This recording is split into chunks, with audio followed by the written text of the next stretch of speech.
วาขอแม่ญาติมิตรตามคิดต่อเติมเสริมสร้างช่วยเป็นพลาทุกอย่างให้สมดังปรารถนาให้คู่สมรสสมหักสมดังเวลาพ่อแม่เพื่อนฝูงทั่วหน้าต่างก็มาให้อวยพรใส่ขอความหักน้องจงยึดมั่นอย่าแปรผันหักกันจนเท่าลงไปทรัพย์สินเงินทองขอจงเนื้อน้องหลั่งไหลแม้เกิดเป็นลูกหญิงชายให้เลิกด้วยปฏิภาณบัดนี้ทั้งสองไม่บอกเป็นคู่กันแล้วได้เป็นผัวที่เมียแก้วแม่แล้วก็คงสุขสันต์แม่ยามทางทาผิดไป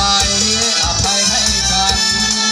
บวกใจสองเขายึดมั่นต่อขับขวัญผู้เดียวมี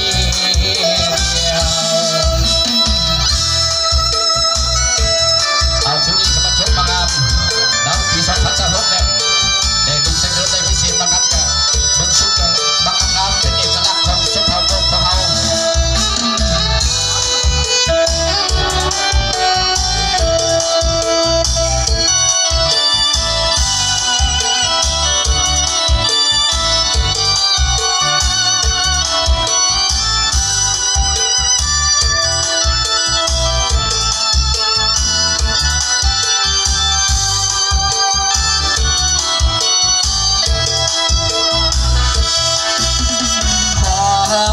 ความหักน้องจงยึดมั่น